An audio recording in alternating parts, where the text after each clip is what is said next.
the actor Khalid Abdalla. Thank you so much, Khalid, for joining us here on the programme.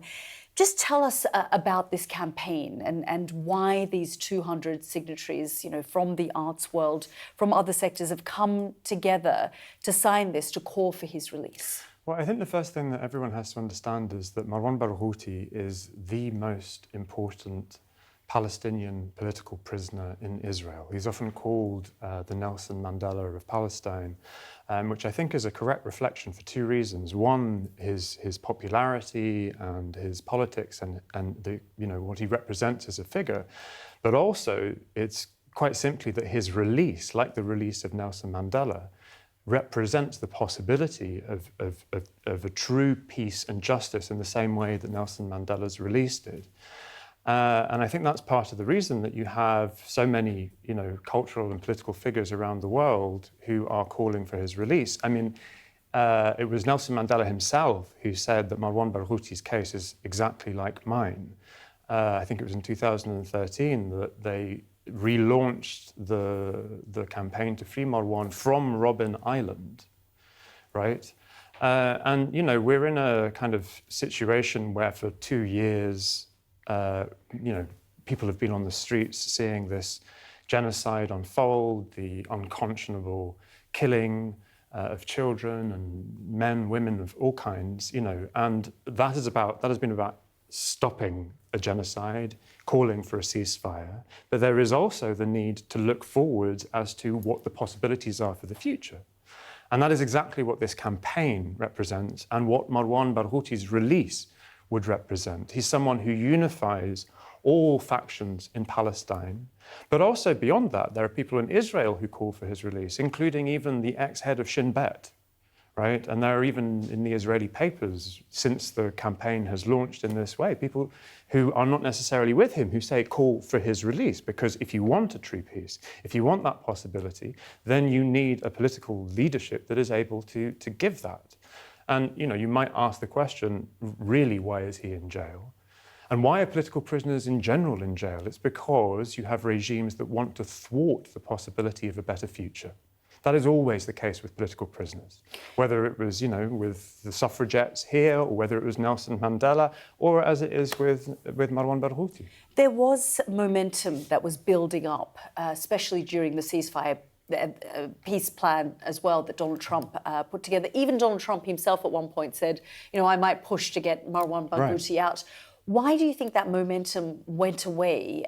And do you think now, again, that's sort of starting to resurrect this sort of campaign? Well, probably because Israel felt that it could get away with not releasing him. And that's part of the reason that this campaign is mounting again at this point. Because, obviously the most important thing up until October, this ceasefire that maybe we'll talk about that is not really a ceasefire, 366 Palestinians have been killed since then.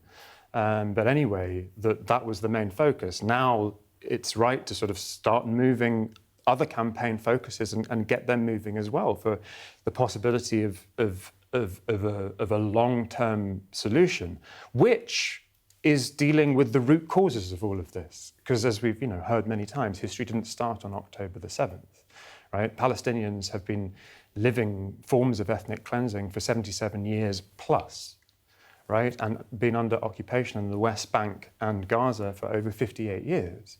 So now is the time. We have to be the generation, if we don't want to be repeating history again and again and again worse, then we have to be the generation that stand up and try and find other solutions. And that's exactly what Marwan Barghouti represents. Marwan Barghouti, though, as far as Israel is concerned, has multiple life sentences. They accuse him of terrorism. They accuse him of murder.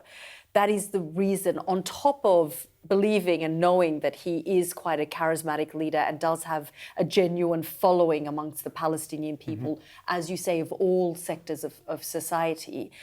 And yet this does hang over him. And one of the reasons why, despite the momentum building and calls for his release... Yeah, the first thing to say is, first of all, that his trial was a sham trial. The sort of interparliamentary, very highly respected group, various other organisations have called it a sham trial. And, the person who is responsible for his jails right now, Ben Gvir, is sanctioned in the UK. So, that gives you a sense of the context that we're really talking about when we talk about Israel's imprisonment of Marwan Barghouti.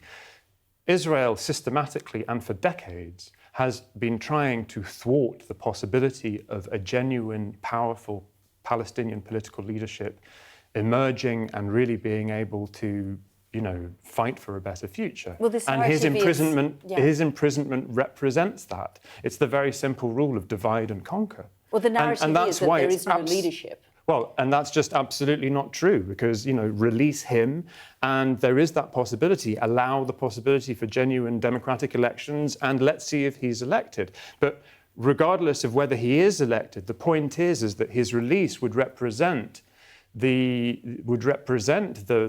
giving the Palestinians the right to have sovereignty over their own decisions, as opposed to this sort of nonsense board of peace thing that we have suggested in Gaza, where apparently there needs to be a colonial regime that comes and decides things for Palestinians because they're not able to do it for themselves. No, they are.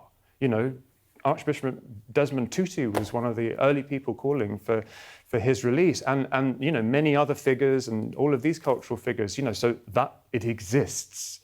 The point is to allow it to emerge. The question is, why does Israel not want to allow it to emerge? And I believe that's because, as they have been for decades, they want to ethnically cleanse as much as they can of Palestine and prevent the possibility of a Palestinian state emerging, as Netanyahu is very clear about. Netanyahu, by the way, who really is, under ICC investigation for being a war criminal, which is not something you can say of Marwan Barghouti. Khalid, Abdalla, thank you very much for joining us here on the programme. Thank you very much.